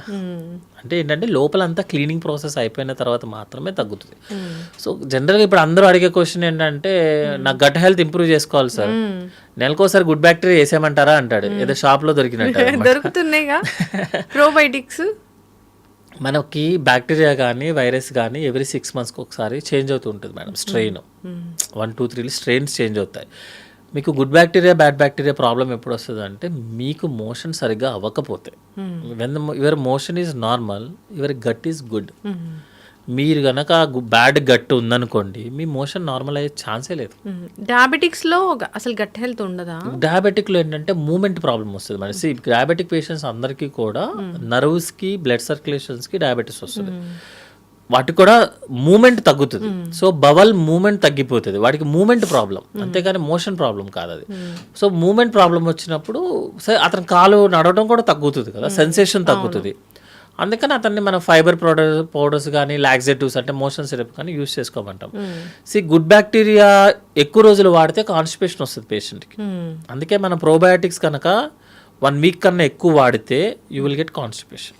న్యాచురల్ ప్రోబయోటిక్ అంటే చద్దన్నం నిజంగా అంత మిరాకిల్ చేస్తుందా? న్యాచురల్ ప్రోబయోటిక్ అంటే చద్దన్నం కన్నా పెరుగు మజ్జిగ మేడం. అందులో చద్దన్నమా అది మీ ప్రోడక్ట్ మీ ఇష్టం. దాంట్లో రైస్ ఏమి రాత్రి రైస్ని పొద్దున్నే కూర్చోబెట్టుకొని అంటే వన్స్ అపాన్ ఎ టైమ్ మనము సారీ టు సే ఒక లడ్డు ఉంది, ఫేమస్ లడ్డు, ఇంతకుముందు 10 days ఉండేది మేడం బయట పెడితే. ఇప్పుడు ఉంటుందా? ఉండదు కదా. సో చద్దన్నం అంటే ఇప్పుడున్న సిచ్యువేషన్లో అన్నం ఇంపార్టెంట్ కాదు యాక్చువల్గా, పెరుగు మజ్జిగ ఇంపార్టెంట్. నా వైపు నుంచి అయితే పెరుగు మజ్జిగ. ఎందుకంటే అన్నం మనం పెట్టిన వెంటనే నెక్స్ట్ రోజు మార్నింగ్కే పాడవుతుంది మేడం. సార్ అది అనేది అంత సేఫ్ అని నేను అనుకోవట్లేదు. బట్ ఏంటంటే it's personal experience madam actually. అంటే తినే అతను హ్యాపీగా ఉన్నాడు అనుకోండి, మేబీ అతని బాడీకి సెట్ అయిందేమో, మన బాడీకి సెట్ అవ్వకపోతే కష్టం అవుతుంది కదా. కానీ పెరుగు మజ్జిగ అనేది safe, that is all time proven. ఈరోజు ప్రూవెన్ అయింది కాదు యాక్చువల్గా. పెరుగు మజ్జిగ అనేది గట్ హెల్త్ కానీ ఇంపార్టెంట్, అందులోనే బ్యాక్టీరియా ఉంటుందని అందరికీ తెలిసింది, దట్స్ ప్రూవెన్. బట్ పెరుగు మజ్జిగ తినడం అనేది పాష్ కాదు, ప్రోబయాటిక్ టాబ్లెట్స్ వేసుకోవడం అనేది dieting. I'm doing dieting and intermittent fasting. పెరుగా దీంట్లో ఇంత ప్రోటీన్ ఉంటుంది అసలు. పెరుగులో ప్రోటీన్ ఉంటుంది, పెరుగులో ప్రోటీన్ ఉంటుంది, అది తినము. కానీ నాన్ వెజ్ అంటే ఒక పీస్ 1 chicken piece like 110 ఎంత బాగుంటుందో. అవును మేడం, అంత బాగుంటుంది. కానీ బట్ న్యాచురల్ ప్రొడక్ట్స్ ఎందుకు అంటే మన ఇంట్లో జరిగే ఫుడ్ మనం చాలా రోజులు తీసుకోవడానికి ఉంటుంది. మనం సపరేట్గా ఒకటి ప్రిపేర్ చేసేది మనం ఎప్పుడు చేయలేం. మీరు సపోజ్ ఒక గేటెడ్ కమ్యూనిటీలోనో అక్కడ ఉన్నాను అనుకుందాం, రోజు వాకింగ్ చేయడం అనేది మీకు చాలా ఈజీ. జిమ్కి వెళ్ళడం కూడా ఓకే మేనేజబుల్.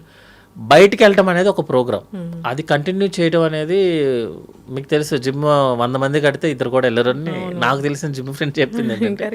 బట్ రోజు చేయగలిగేది చేస్తే 1 మంత్కి 2 రోజులు కూడా వెళ్ళాం. రోజు చేయగలిగే పని చేస్తే, రోజు చేయగలిగే ఫుడ్ తింటే లైఫ్ లాంగ్ ప్రశాంతంగా ఉంటుంది. ఇంకా ప్రాబ్లమ్స్ వస్తుంది మేడం. ఇప్పుడు స్మోక్ చేసే అతను, ఆల్కహాల్ చేసే అతనికి క్యాన్సర్ రాదు, ఏమి చేయనోడికి వస్తుంది. జిమ్ చేయనోడికి ఏమి రాదు, జిమ్ చేసేవాడికి జిమ్లోనే పోతుంటాడు. అలాగని జిమ్ అనేది చేయడం అనేది రాంగ్ అని చెప్తామా?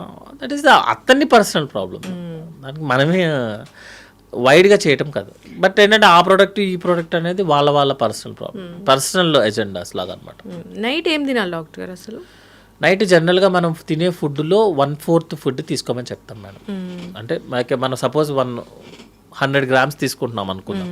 Morning 50 grams, afternoon 50 grams, night 50, మీ రిమైనింగ్ 25, 50 grams. అంటే 1/4 of our food night time. అది కూడా ఏంటంటే ఆయిలీ స్పైసీగా కాకుండా లైట్గా తీసుకోమని చెప్తాం.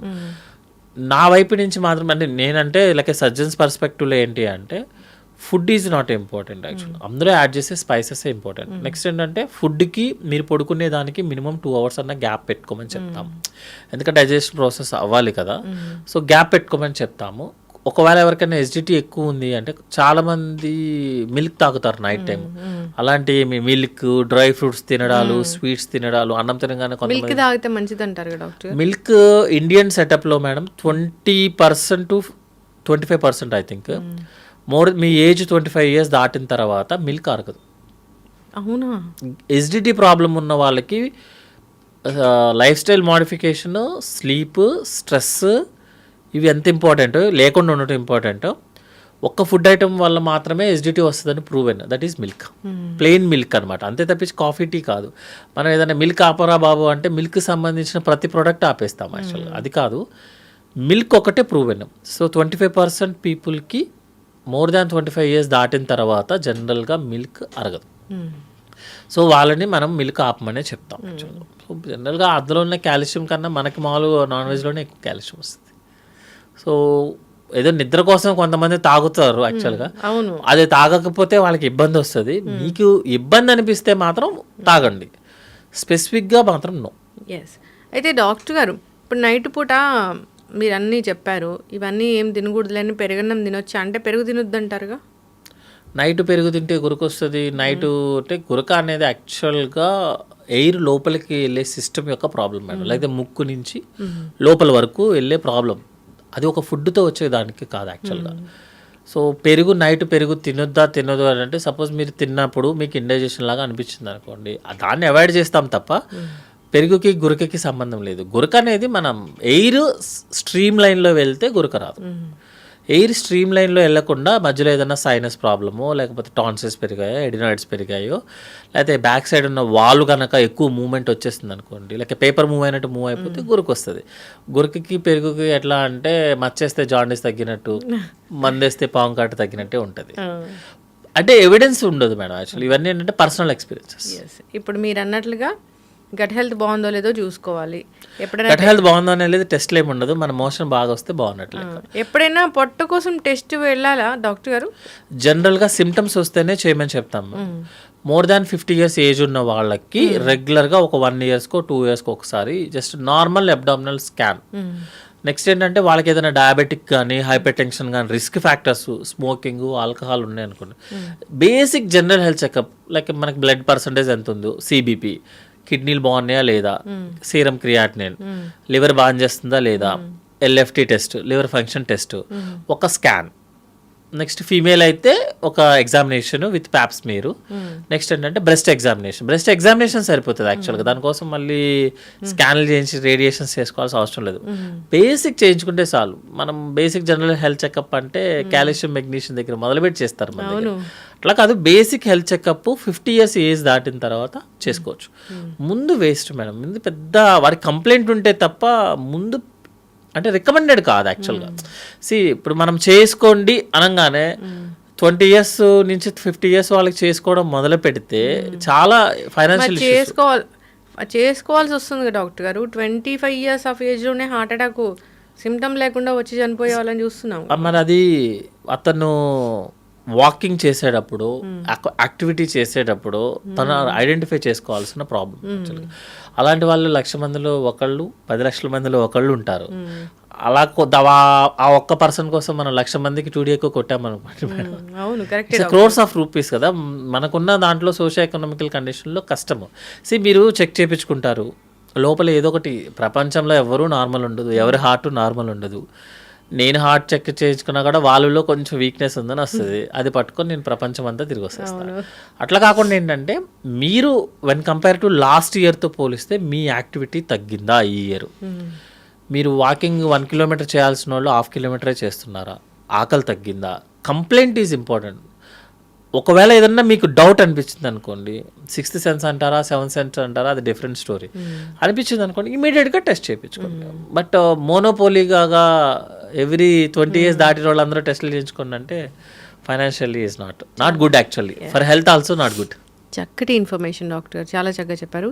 ఇబ్బంది అనిపిస్తుంది అంటే మనకు తెలుస్తుంది, ఏదైనా ప్రాబ్లం ఉంది లోపల అంటే మనకు ప్రీ సిమ్టమ్స్ అనేవి ఎంతో కొంత తెలుస్తాయి. సర్జరీ అయిపోయిన ఎంత మేజర్ సర్జరీ అయినా చేసిన పేషెంట్ని ఎనీ సర్జరీ మీరు క్వశ్చన్ అడగండి, ఫస్ట్ పేషెంట్ అడిగే క్వశ్చన్ ఏంటి అని, ఎలా ఉంది అని అడుగుతారు. అవును సార్ నాకు బాగుంది అంటే అది అబౌట్ టు డిశ్చార్జ్, ఇంకా పెద్ద ప్రాబ్లం లేదు.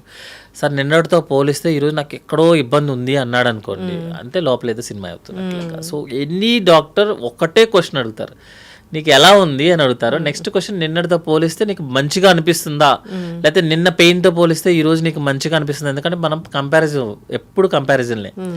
ముందు రోజుతో పోలిస్తే మీరు ఈ రోజు ఎలా ఉన్నారు, అది సర్జరీ అయిన పేషెంట్. మామూలు పేషెంట్ కూడా అంతే, లాస్ట్ వీక్తో పోలిస్తే నువ్వు ఎలా ఉన్నావు, యువర్ నాట్ హ్యాపీ కదా. యువర్ నాట్ హ్యాపీ అంటే మెంటల్లీ కాదు, ఫిజికల్లీ యువర్ నాట్. ఏదో తేడా కొడుతుంది అనుకోండి, ఆ తేడా కొడుతుందన్న దాన్ని వేరే దాంట్లోకి పెట్టుకోకూడదు. నేను ఏదో తిన్నాను లేరా అందుకే అలా అయ్యింది, నేను 4-5 సార్లు ట్రావెల్ చేశాను లేరా, అట్లా వద్దు. ఏదన్నా డౌట్ అనిపించినప్పుడు కన్సర్న్ స్పెషలిస్ట్ దగ్గరికి వెళ్ళటం, ఒకసారి చూపించుకోవడం, ఏమీ లేదు బేసిక్ టెస్ట్. ఊరికే ఎక్కువ టెస్టులు చేయించుకోవడం కూడా కరెక్ట్ కాదు. పానిక్ అటాక్స్ ఎక్కువైపోతుంది అనమాట. ఇప్పుడు మేము జనరల్గా లివర్ స్కాన్ చేశారనుకోండి, అల్ట్రాసౌండ్ సరిపోతుంది. సిటీ స్కాన్ చేపిస్తే లోపల ఏదో ఒకటి కనిపిస్తుంది, కనిపించింది కదా అని అది ఏమీ లేకపోయినా దాని చుట్టూ తిరిగే వాళ్ళు చాలా మంది ఉంటారు డాక్టర్. సో ముందు అదేదో అంటారు కదా, ముందు నీ మాట నువ్వు విను ఫస్ట్, నీ మైండ్ మాట నువ్వు విను ఫస్ట్, దాన్ని బట్టి early alert than lakhs of investigations. చక్కగా చెప్పారు డాక్టర్ గారు, చాలా చక్కటి మాటలు, ధైర్యాన్ని ఇచ్చాయి అనుకోవాలి. అందరూ ఏం తినొద్దంటారు, తినమని చెప్పారు, ధైర్యంగా ఉండమని చెప్పారు. ప్రతిదానికి టెస్ట్ అవసరం లేదు, తెలుస్తుంది మనకి ఏది మనము నార్మల్గా తీసుకోవాలి, అబ్నార్మల్గా తీసుకోవాలనేది. నిన్నట్లాగా నేను ఈరోజు లేను అంటే డాక్టర్ దగ్గర ఖచ్చితంగా వెళ్ళాల్సిందే, అది మనకు అర్థమవుతుంటుంది. సో ఆయాసం వస్తుందంటే ఖచ్చితంగా డాక్టర్ దగ్గరికి వెళ్ళాల్సిందే. సో ఇవి మనం అవాయిడ్ చేయకూడదు థింగ్స్ అనేవి. సో ఖచ్చితంగా డాక్టర్ని సంప్రదించాలి, టెస్టులు చేయించుకోవాలి వాళ్ళు చెప్పినట్లు. మళ్ళీ ఇక్కడ కూడా ఉంటుంది, డాక్టర్ టెస్ట్ చేయించుకోమంటే అమ్మో నాకు డాక్టర్లు ఎందుకు ఇన్ని టెస్టులు రాస్తారు అనేది కూడా క్వశ్చన్ వస్తూ ఉంటుంది. అంటే మనకి కంప్లైంట్ ఎంత సివియర్గా ఉన్న దాన్ని బేస్ చేసుకొని రాస్తారు జనరల్గా. ఏదో ఒక 100 మందిలో ఒకటి కొంచెం అటు ఇటు ఉంటుంది, అలాగని మనం 99 నెగ్లెక్ట్ చేసుకుంటే వెళ్ళలేము కదా. చాలా మంది పేషెంట్స్ ఇబ్బంది అవుతుంది. ఇప్పుడు రీసెంట్గా సార్ కూడా పెద్ద సార్ చెప్పారు, గ్యాస్ట్రోలో పెద్ద సార్ కూడా చెప్పారు, కంపేర్ టు జామకాయతో అవకాడలో నీకేం రాదంటారు. బట్ అవకాడ తినటం అని అట్లా కాదు, బేసిక్ మనకు లోకల్గా ఏదైతే అవైలబిలిటీ ఉంటుందో అది హ్యాపీగా తినచ్చు. ఎగ్జాటిక్ వెళ్ళాల్సిన పని లేదు. అది ఎగ్జాక్ట్గా వెళ్ళే వాళ్ళు వెళ్తారు ఎప్పుడు, బట్ దాన్ని ఏమి పట్టుకొని అసలు లోకల్గా దొరికేదాన్ని రెండు సేమ్ ప్రొడక్ట్స్ ఉంటాయి, ఒకళ్ళు కొంచెం అటు ఇటు వాల్యూస్ ఎక్కువ ఉంటాయి. బట్ ఇది రెగ్యులర్, అది అబ్నార్మల్, అది చేయలేం మనం యాక్చువల్గా. చక్కటి ఇన్ఫర్మేషన్ డాక్టర్ గారు, ఫాలో అవ్వాలని కోరుకున్నాం. గట్ హెల్త్ అందరి మైండ్లో ఈ గట్ హెల్త్ అనేది ఉంది, బాగుందా లేదా అనేది మీరు చెప్పారు 2-3 మాటలు, దాన్ని బట్టి వాళ్ళు ఫాలో అవ్వచ్చు. దానికోసం పెద్దగా టెస్టులు చేయించుకోవాల్సిన పని అయితే ఏం లేదు. బాగాలేదనిపించినప్పుడు డాక్టర్ దగ్గరికి వెళ్తే వాళ్ళే చెప్తారు ఎట్లా దాన్ని కరెక్ట్ చేసుకోవాలని. ఫాలో అవ్వాలని కోరుకుందాం డాక్టర్ గారు. 50 ఏళ్ళ తర్వాత టెస్టులు అవసరమైతే అందరూ ఖచ్చితంగా చేయించుకోవాల్సిందే. ఎస్, చక్కటి ఇన్ఫర్మేషన్ అండి, ధన్యవాదాలు.